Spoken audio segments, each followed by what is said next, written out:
Je m'appelle Valeria Saggiormo, j'enseigne coopération au développement à l'Université orientale de Naples.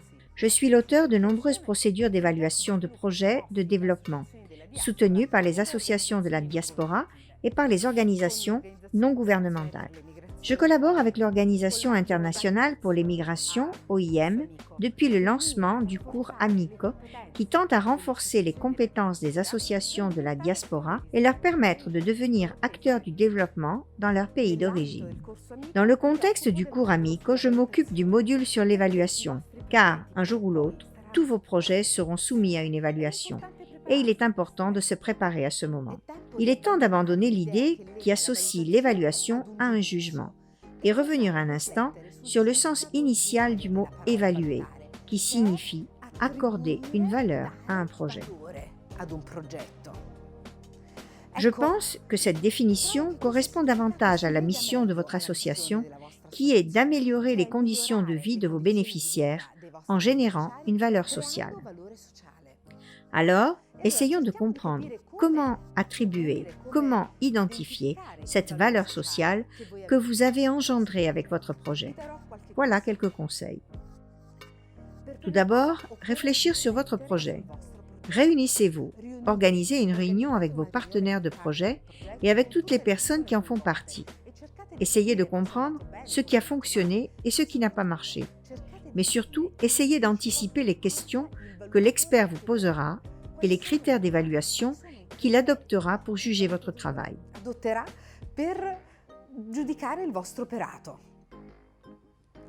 Ensuite, organisez la mission. C'est vous qui organisez la mission. Imaginez d'accompagner l'expert le long d'un voyage idéal à travers des lieux, des activités, des personnes qui représentent au mieux ce que vous avez fait sur le territoire, et ça, faites-le à l'avance. Préalablement aussi, préparez les personnes qui seront interviewées. Troisièmement, c'est vous qu'on interviewera en premier. Rassemblez donc à l'avance les données d'évaluation de votre projet. Organisez votre discours et expliquez votre version du projet en soulignant les aspects positifs et les aspects négatifs. Profitez de la présence de l'expert. C'est une personne compétente qui saura vous accompagner dans le parcours de croissance et de développement de votre association. Ne le laissez pas partir sans vous communiquer les résultats préliminaires de son évaluation.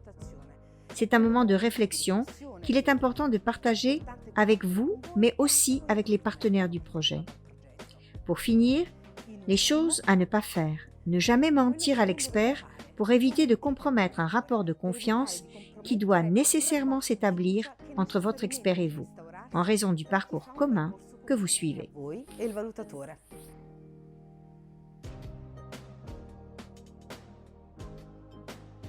L'évaluation est la procédure qui parvient à lire et à reconnaître la valeur sociale engendrée dans la communauté de votre association et par tous les partenaires à travers un projet et qui suggère comment améliorer les interventions futures.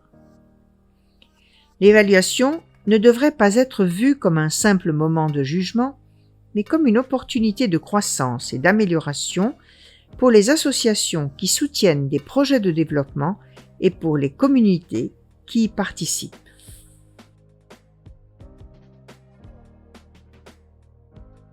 En général, on parle d'évaluation à la fin d'un projet pour vérifier le niveau de réalisation des objectifs de développement et pour faire le point sur les expériences positives et négatives qui ont caractérisé la réalisation du projet en vue d'une future programmation. Ce type d'évaluation s'intitule « évaluation finale ». Toutefois, il se peut qu'à la fin d'un projet, comme par exemple la construction d'une école, on ne voit pas dans l'immédiat les bienfaits et l'amélioration que le projet a apporté à la vie de la population environnante. Par exemple, il sera possible de remarquer si davantage d'enfants sont inscrits à l'école ou la fréquentent, mais il sera impossible de comprendre de quelle façon le fait de fréquenter l'école a amélioré leur existence, en développant leur niveau d'alphabétisation, en favorisant leur santé, leur bien-être. Pour observer ce genre de changement à long terme, il faut vérifier le projet après un certain laps de temps quand il sera possible de noter l'effet de la scolarisation et son impact.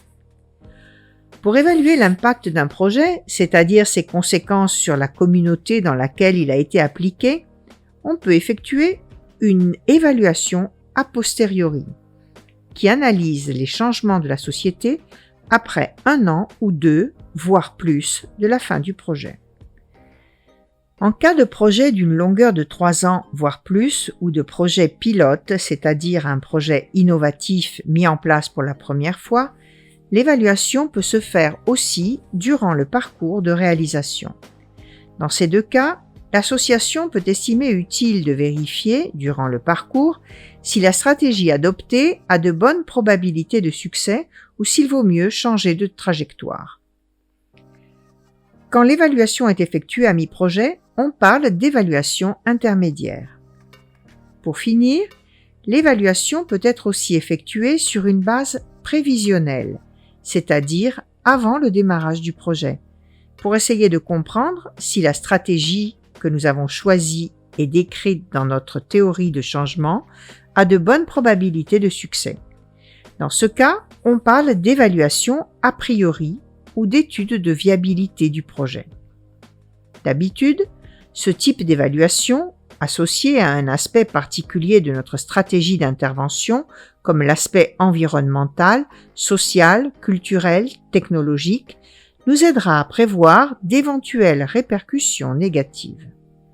Au cas où l'évaluation a priori prévoit des retombées négatives, le projet devra être modifié, ou bien il faudra prendre des mesures de protection pour les populations voisines afin de minimiser les éventuelles conséquences négatives du projet.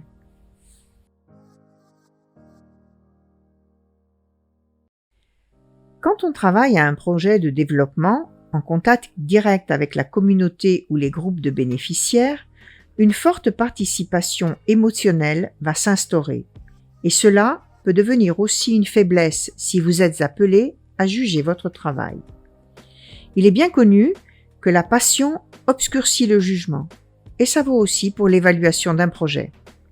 C'est pourquoi il est préférable de confier le travail d'évaluation à un observateur externe, qui parvienne à voir de manière objective l'amélioration que votre projet a apportée à la population concernée.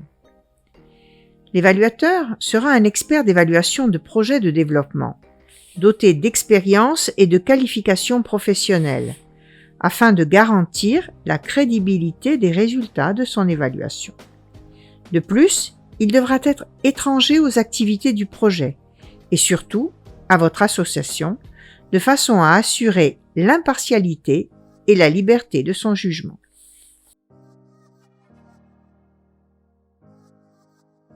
L'expert qui évalue votre projet se posera 2 questions essentielles par rapport au problème social de départ. Est-ce que l'association a agi comme il fallait en soutenant l'action du projet? Est-ce qu'elle l'a fait de façon appropriée? La première question considère le mérite de l'action de votre association et si les critères d'impact et de pertinence ont été respectés. La seconde, par contre, examinera la méthode et les critères d'efficacité, de rendement et de durabilité. Pour donner une réponse à ces 2 grandes questions, examinons un par un les critères de l'évaluation et apprenons à reconnaître les questions que l'expert se posera et auxquelles il voudra trouver une réponse.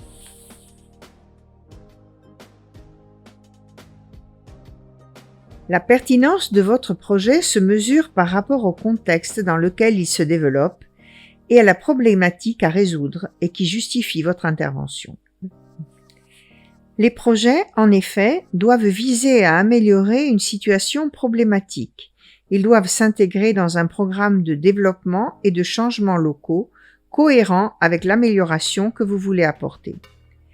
S'il est vrai que votre projet est cohérent avec une procédure de développement local, il vous faudra le prouver. Afin d'identifier cette cohérence et vérifier que vous vous êtes bien concerté avec tous les intervenants qui œuvrent dans la même direction que vous, l'expert cherchera les plans de développement locaux, interviewera les autorités et tous ceux qui, sur votre territoire, travaillent dans votre secteur d'intervention. Donc, quand un expert considère le critère de la pertinence, il le fait à plusieurs niveaux. Le premier niveau est celui de la communauté locale. L'évalueur essaie de comprendre si le projet, proposé par la diaspora, est important pour la communauté, en demandant aux bénéficiaires directs du projet ce qu'ils en pensent. En général, plus la communauté a participé à la phase d'identification du projet en exprimant ouvertement, par exemple, son besoin d'amélioration, plus le critère de pertinence est respecté. Le second niveau est celui des administrations locales et nationales. L'évalueur essaie de contextualiser le projet à l'intérieur des stratégies de développement local et national en lisant les plans de développement locaux et en parlant avec les autorités compétentes dans ce secteur. En général, plus le projet correspond aux plans de développement locaux, plus les autorités locales seront informées et compétentes et plus le critère de pertinence sera respecté. Dernier niveau, le niveau externe. L'expert sera attentif à la présence ou pas d'intervenants externes, comme par exemple d'autres ONG, organisations internationales ou d'autres donateurs engagés dans le secteur en question et dans le domaine de réalisation de votre projet. En général, lorsque le secteur est vraiment prioritaire pour les autorités locales, il y a de nombreux intervenants qui y participent. L'expert désirera vérifier que les majeurs intervenants externes soient au courant de l'initiative de façon précise et qu'il n'y ait pas de chevauchement d'intervention, mais au contraire, collaboration et concertation entre les intervenants qui travaillent dans le domaine de votre projet et sur votre territoire.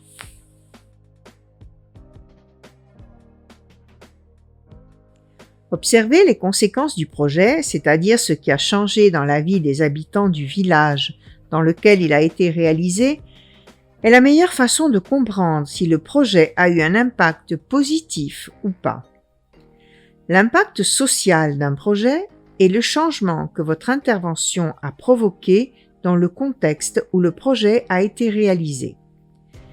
Il se pourrait que le changement ne soit pas notable dans l'immédiat, mais qu'il faille un certain temps pour pouvoir réellement en observer et mesurer les conséquences. Comment mesurer l'impact social ?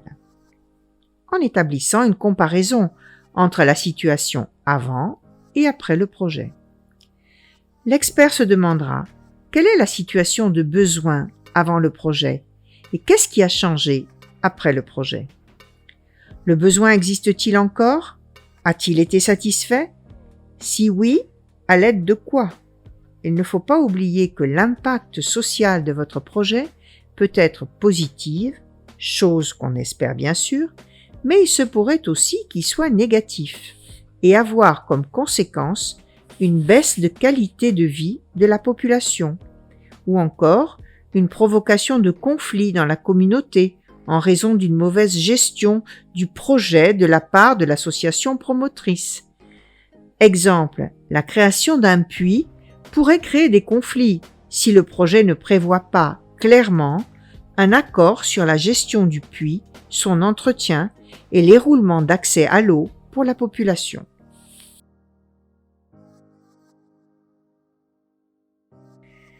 Les critères d'efficacité, de rendement et de durabilité se réfèrent à la façon de travailler de votre association, en considérant les stratégies employées pour atteindre vos objectifs et en essayant de comprendre si vos modalités de travail et vos choix étaient gagnants. Le critère d'efficacité en particulier va vous permettre d'examiner le niveau de réalisation des objectifs de votre projet, en retraçant le parcours qui, selon votre analyse, devait mener à la réussite de votre intervention. Ce parcours est appelé aussi résultat intermédiaire. Pour évaluer le niveau de réalisation des objectifs et des résultats, on considère les indicateurs. L'expert demandera qu'on lui fournisse les données concernant l'évaluation des indicateurs et vérifiera tout ce qui a été mentionné par l'association à travers des visites sur le tas et des interviews aux bénéficiaires. Si l'expert devait constater que l'objectif n'a pas été pleinement atteint, il cherchera avant tout à comprendre pourquoi. Ce qui signifie souvent analyser les conditions externes qui pèsent sur la réussite d'un projet. Ces conditions, vous les avez intégrées dans la dernière colonne du cadre logique ou dans l'analyse des risques concernant le projet. Autrement dit, l'expert tentera de trouver les raisons du manque de succès de votre intervention. Est-il dû à des événements sur lesquels vous ne pouviez pas agir, par exemple des facteurs politiques, environnementaux, ou bien à l'intervention de tierces parties, ou bien l'insuccès est-il dû simplement à des dynamiques que vous auriez pu contrôler directement et sur lesquelles vous auriez pu intervenir. Dans ce cas, l'analyse du critère d'efficacité révélera où se trouve l'erreur de gestion qui a ralenti ou empêché le plein succès du projet.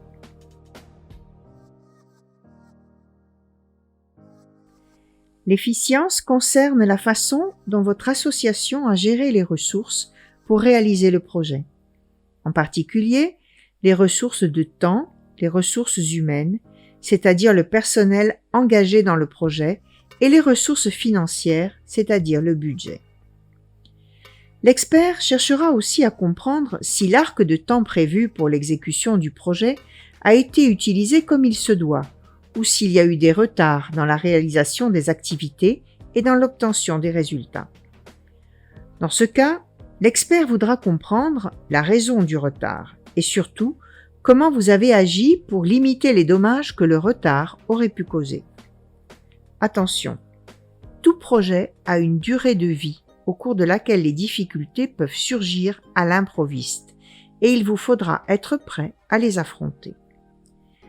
L'analyse du critère de l'efficience ne présume pas que votre projet se soit déroulé sans difficulté. Ce serait une chose rare, pour ne pas dire improbable. L'analyse de l'efficience considère plutôt la façon dont vous, association responsable de projet, avez géré les difficultés. L'analyse de l'efficience concerne surtout votre capacité de gérer les ressources humaines et financières dont vous disposez. Cette analyse du rendement de votre association et donc de votre capacité de gestion est basée essentiellement sur les documents du projet, en particulier sur les rapports d'avancement des activités, c'est-à-dire le suivi, et sur leur comparaison avec la programmation initiale du projet, y compris le plan de travail et le plan du budget. L'expert interviewera en outre les personnes impliquées dans la réalisation du projet en leur demandant de décrire les phases du développement, les problèmes qui ont surgi et comment ils ont été affrontés. En général, il s'agit d'un entretien individuel auquel seule la personne interviewée et l'expert participent, ceci afin de permettre à l'interviewé de s'exprimer librement.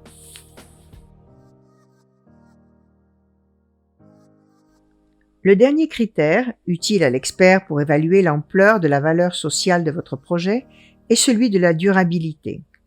L'idée de durabilité est devenue un pilier de la promotion des politiques de développement et des actions qui en découlent, au point d'être mentionnée dans les objectifs de développement du millénaire qui, depuis 2015, sont devenus les objectifs de développement durable. L'insistance sur la viabilité tient à souligner comment les politiques de développement doivent assurer un futur meilleur aux générations à venir, mais aussi à ceux qui en voient la réalisation. La durabilité se réfère à la probabilité que le projet persiste même après sa conclusion. Par exemple, l'amélioration de l'accès à l'eau potable pour la population d'un village pourrait être le changement d'un projet hydraulique à apporter à la population du village. Il faut toutefois se demander si ce changement a de bonnes probabilités de devenir permanent ou si, pour une raison quelconque, les bénéfices de la conduite hydraulique risquent d'être interrompus. Comment l'expert est-il à même de comprendre si le projet de votre association est durable? Avant tout, il considère le niveau d'appropriation, ownership, de votre projet, c'est-à-dire à quel point les bénéficiaires sont à la fois partie prenante et protagoniste de la gestion du nouveau service offert.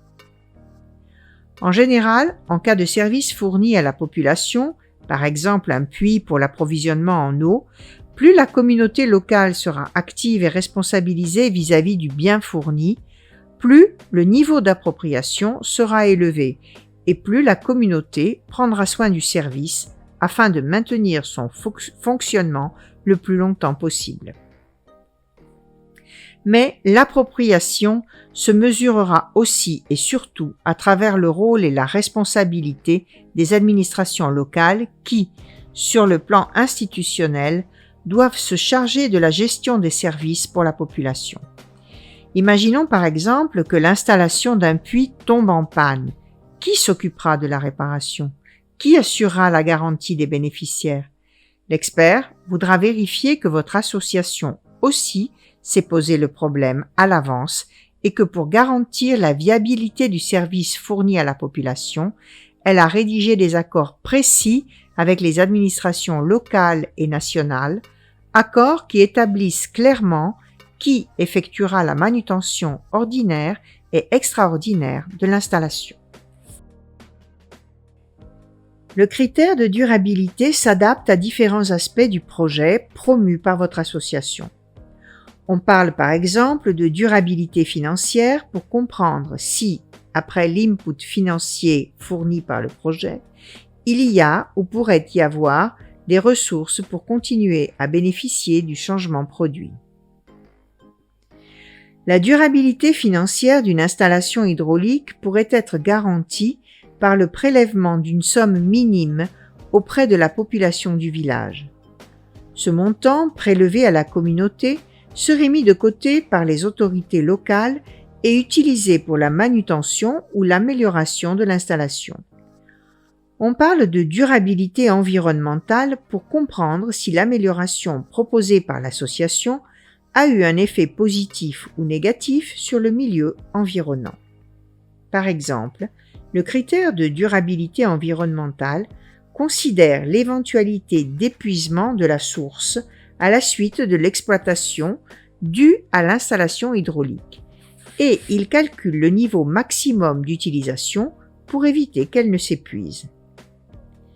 Si le contexte du projet prévoit l'utilisation d'une nouvelle technologie, comme par exemple une pompe électrique ou un filtre, l'expert contrôlera la présence de conditions pour la durabilité technologique de l'installation, c'est-à-dire une technologie appropriée au contexte, s'il y a les compétences pour la manutention, si les pièces de rechange sont facilement disponibles, etc.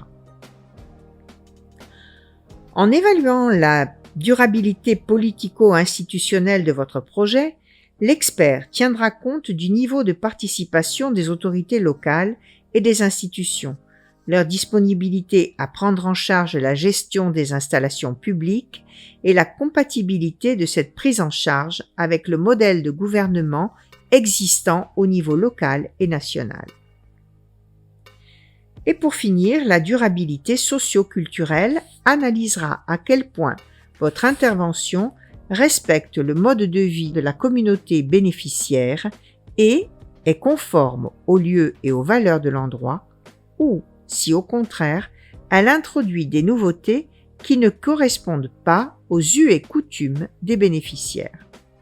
Par exemple, dans certaines zones rurales d'Afrique, la collecte de l'eau est une tâche principalement réservée aux femmes. Elles en font un moment de socialisation, important pour consolider ou construire des relations et des rapports personnels essentiellement féminins.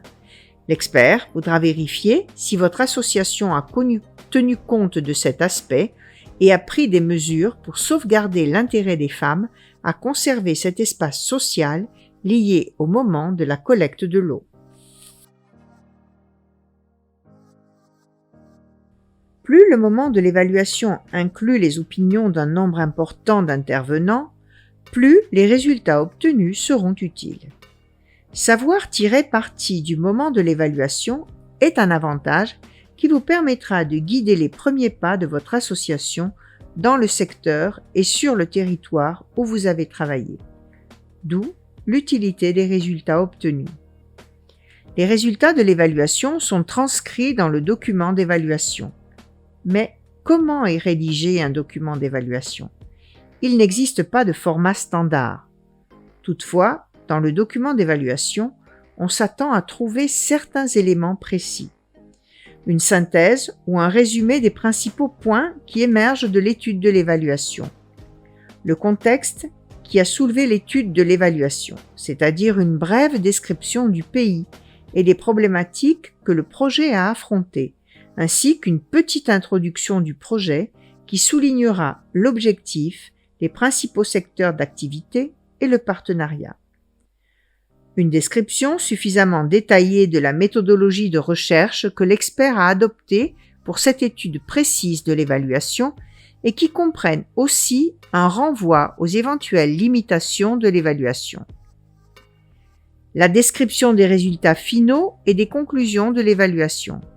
Cette description doit être très minutieuse, accompagnée de preuves qui proviennent des données obtenues durant l'étude et enrichie de récits de succès, mais aussi d'échecs, rédigés de façon objective et autant que possible neutre.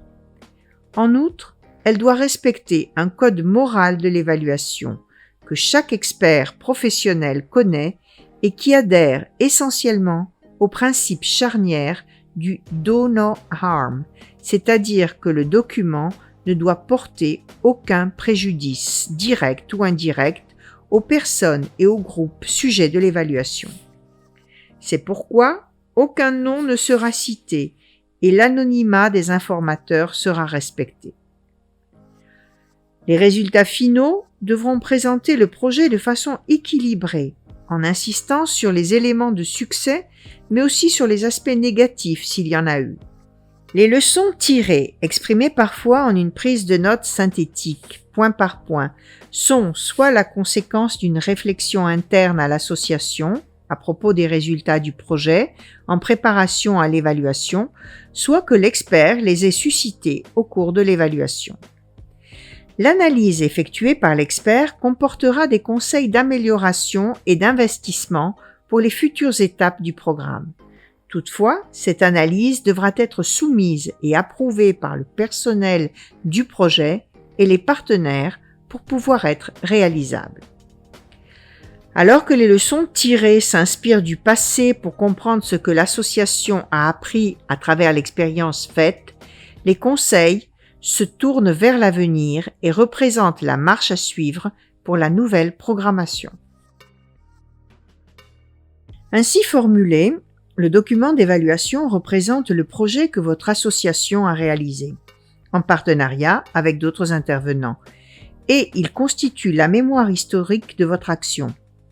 Mais il fournit aussi un manuel opérationnel pour l'avenir, un point de repère utile lorsque vous serez amené à rédiger un autre projet pour continuer à améliorer les conditions de vie dans vos terres d'origine, ainsi que pour favoriser le développement dans votre pays de résidence. On peut donc affirmer que l'évaluation finale ou intermédiaire est utile car elle représente un moment de réflexion dirigé par un professionnel, la mémoire historique de ce qui a été réalisé et un manuel opérationnel pour les futures actions de développement. Nous arrivons à la fin de notre exercice d'évaluation. Imaginez de recevoir l'ébauche du document final. Que se passera-t-il si, en la lisant, vous notiez que les aspects positifs ne sont pas correctement évoqués ou que l'analyse faite par l'expert met en évidence essentiellement et de façon disproportionnée les aspects les moins réussis de votre intervention? Pas de problème. Bien que l'expert dispose de la liberté d'analyse, il est toujours possible de discuter sur les modalités de présentation de telle analyse, afin qu'elle résulte équilibrée, représentative de votre projet et utile à votre parcours. Dans ce cas, il faut envoyer une réaction écrite à l'expert en précisant les points qui, selon vous, sont à développer et revoir à la lueur de nouvelles informations ou simplement à améliorer. L'expert rassemblera vos commentaires et rédigera un rapport final dont il est, chose importante à souligner, l'unique rédacteur et responsable.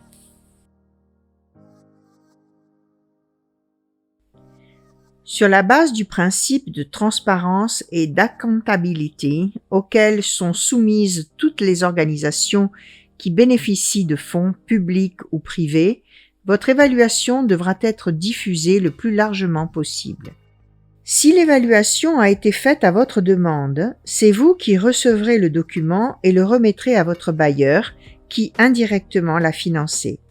Si par contre c'est le bailleur qui fait procéder à l'évaluation, il devra vous faire part de son résultat et de son contenu. Quoi qu'il en soit, il est opportun d'organiser un moment de remise des résultats pour les participants au processus d'évaluation et pour ceux qui sont désireux de les connaître. Par exemple, les bénéficiaires de votre intervention ou les autorités locales. N'oublions pas que d'autres associations pourraient s'inspirer de vos succès ou apprendre de vos erreurs, afin d'éviter de les commettre, a priori, au détriment des bénéficiaires. Pour cette raison, il est conseillé de partager l'évaluation même avec les acteurs externes au projet, comme par exemple les associations, ONG, et tous ceux qui veulent apprendre de votre expérience en mettant par exemple le document à disposition sur Internet.